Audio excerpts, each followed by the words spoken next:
And welcome back to the monthly recap here on Franchise Nation Radio. We are here to go over the month of July, and in the month of July, the trade deadline has since come and passed. So in total, the Yankees' trades this year were: they acquired A.J. Burnett and Corey Hart from the Pittsburgh Pirates while dishing Carlos Beltran over to the Berg. They sent off CC Sabathia and center field prospect Mason Williams to the Colorado Rockies in return for potential corner outfielder slash first baseman Kyle Parker, and also received Bartolo Colon from the New York Mets in return for Mark Teixeira. And another lesser-known trade was Garrett Jones was sent to the Chicago Cubs in exchange for Anthony Giansanti and Matt Caesar.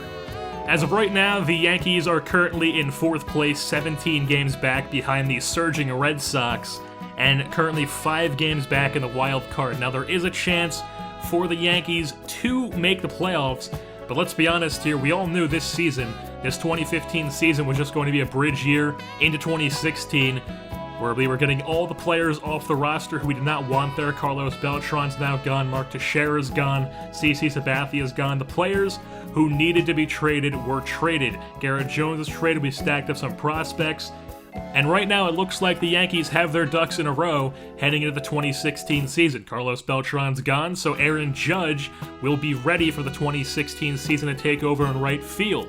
Center field will be Ellsbury, obviously. Left field, Gardner.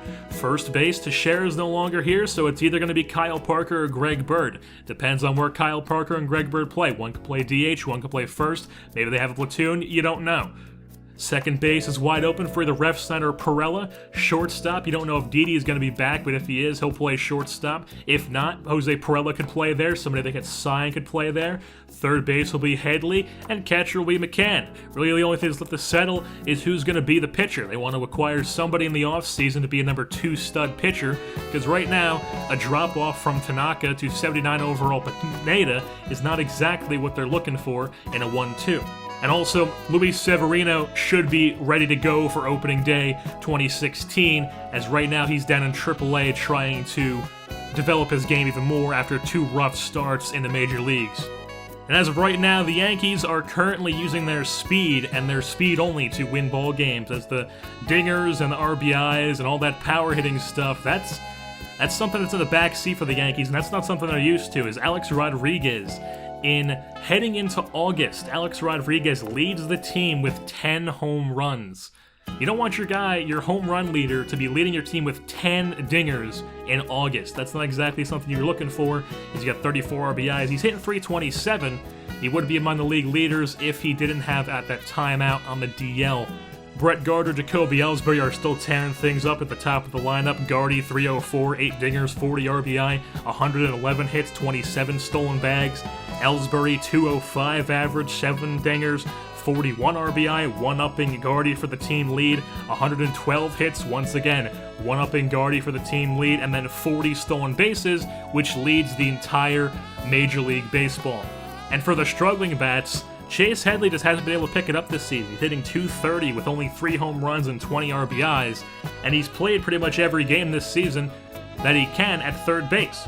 While Kyle Parker, who's only been here for about a month or so, he's hitting .243 with 5 home runs, 24 RBIs. Now, obviously, .243 is not exactly what you're looking for, but let's be honest here, it's better than Headley.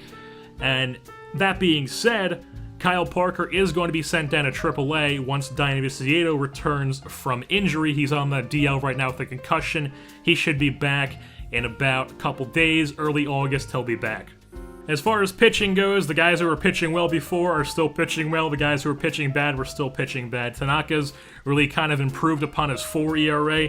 He's dropped it down to a 3.86. He's 8-6 in the season, 143 Ks and 132 innings, 21 games started. Dellin Betances is shutting things down in that closer role. 35 saves in the season, 1.23 ERA, 42 strikeouts, and 36 innings. Andrew Miller, solid as well in that 8th inning setup role, 3-2, 3 ERA, 22 holds, 57 strikeouts, and 48 innings. Bartolo Colon, despite his age and going down in overall constantly, he's still getting things done. 9-7, 3.63 ERA, 21 games started. Nathan Eovaldi, he's 6-7, 3.53 ERA, 19 games started. He's got a decent ERA, he's just not getting run support.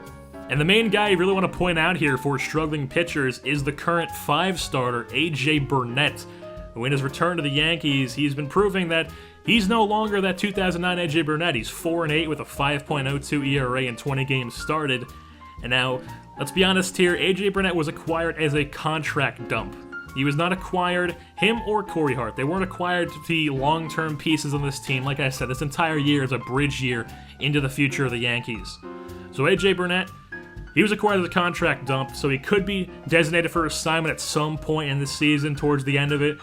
And in order to replace him, you could see Severino get called up, but the Yankees don't want to do that as they want to leave him down in AAA to just dominate down there with his filth. And then in 2016, be straight ready for the big leagues, be ready in spring training, and just go straight into the big leagues. They could move Adam Warren to the rotation to replace Burnett. He's been solid in the bullpen so far, 6-4 with a 3.49 ERA. He's played in 24 games. He's even started 9 of them before he was moved to the bullpen at the beginning of the season. Or there's the option to call up a lesser-known minor leaguer, maybe someone like Yo De La Cruz, Chase Whitley, maybe Brian Mitchell. And like I mentioned, in August, Dayan Viciedo will be back in the start of the month, but Michael Pineda will not be, as he'll be out for the entire month of August, and he should be back in early September. He's got 39 days left on the DL with a broken forearm. And now back to Luis Severino. In the major leagues, like I said, he only had 2 games started. He was 0-for-1 with a 6.55 ERA, and in only 9 innings pitched, he had 7 strikeouts.